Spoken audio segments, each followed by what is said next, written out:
Hi, I'm Dahlia Burroughs, freelance editor and aspiring author, and today I'm here to talk about the basic elements in dystopian fiction.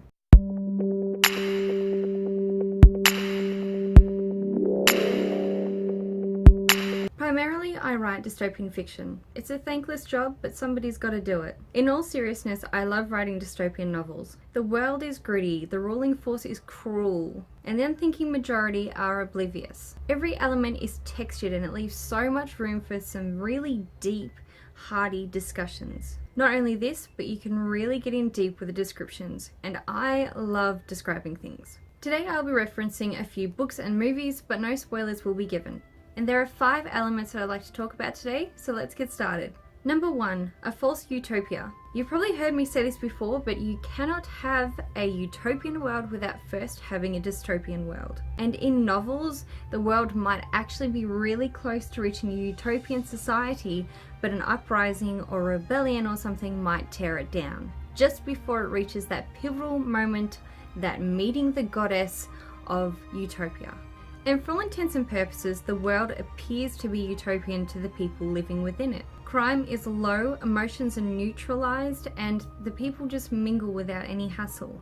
However, the pivotal moment in a dystopian tale is that the MC knows there's something off. Because actually, to reach this utopian world, society first have to be dulled and controlled. In George Orwell's 1984, Winston, the main character, reads that the chocolate ration has risen since the last week, despite the war efforts. The unthinking majority are really pleased by this, and even though he can't prove it, Winston knows that the chocolate ration isn't actually up at all. But because he can't prove it, he doesn't even know himself if he's sure that the chocolate ration has risen or lowered. And of course, the unthinking majority, the population, are quite impressed with the chocolate ration, and they openly believe that what Big Brother has told them is the truth.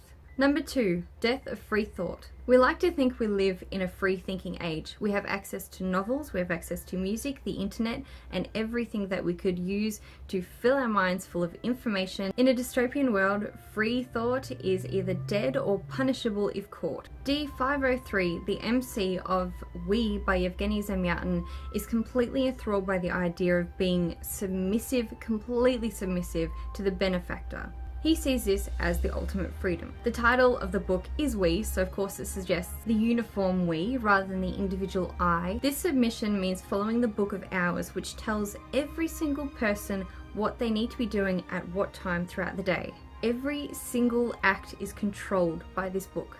No one is to act individual or do whatever they want at whatever time they want. They are to act in this schedule because this is the way the world goes around. And the schedule is their life.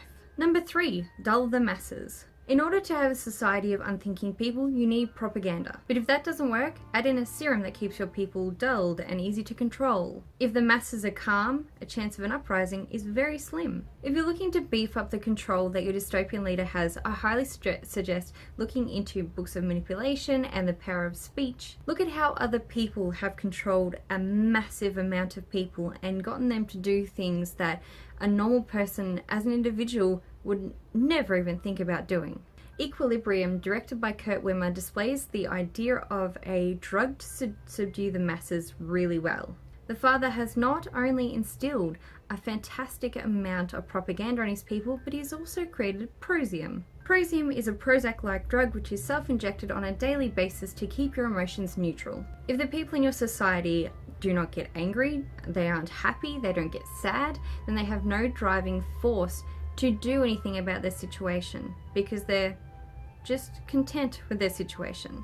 Number 4, control necessities. Along the same lines as the last point, controlling necessities also keeps a subdued mass of people. If you read dystopian or write dystopian, you might have noticed that there's always a hole in these theories where the MC sees a way to change the system. Subduing the people only through controlled necessities will cause them to rise up against the leader or the leaders or whatever it is in your story, or it'll end up in a non-violent reaction such as a strike, whatever you are writing about. Nonetheless, we have 4 basic necessities that we need in order to survive, and that is food, shelter, warmth, and water. When any one of these are restricted, the people will become completely reliant on the powers that be.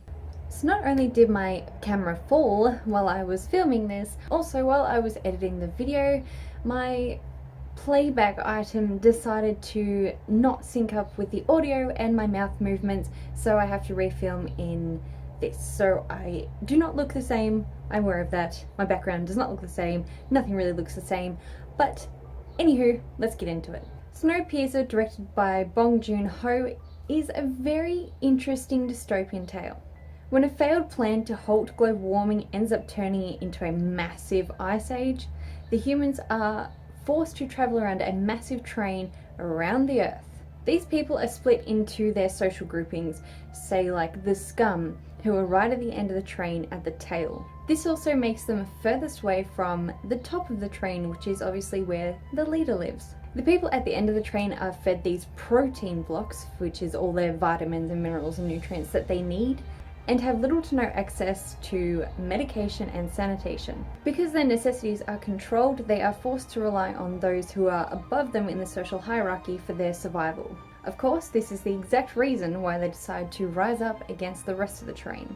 And finally, number 5, authoritarian ruler or corporation. This is arguably the most important factor in dystopian fiction. Your world needs a total ruler, whether this is actually one person, a person with lackeys, a corporation, a religious corporation, whatever it may be, your dystopian world needs it. It's the driving force of the story. Without them, your society wouldn't exist. Your story wouldn't exist. I couldn't end this video without giving a special mention to The Hunger Games, directed by Gary Ross. The book series and movie series is my favourite modern day retelling of a dystopian tale. Now the reason why I'm referencing the movie rather than the book is because I love President Snow's character. You see so much more of it in the movie series than you do in the books. He's been called an inactive antagonist, and I think that this is unfair. Despite the fact that he doesn't particularly do much throughout the movies, he always has someone doing something for him. He's always there in the background. He is the puppet master and nothing gets done without his say-so. The other reason why I really like him is that he's multi-dimensional with his own story. But anyway, The Hunger Games would not be what it is without such a strong villain, strong antagonist. So that concludes this video. If you have any questions or want me to cover a specific topic, please drop a comment below. I post writing and editing related videos, so hit that bell and subscribe if you want to be notified. If you want to know a little bit more about me or my work, please check the links below. And don't forget to sign up to my monthly newsletter, which has exercise tips, healthy eating tips, writing, editing, and so much more. Thank you for watching today. I'll see you next time. Bye!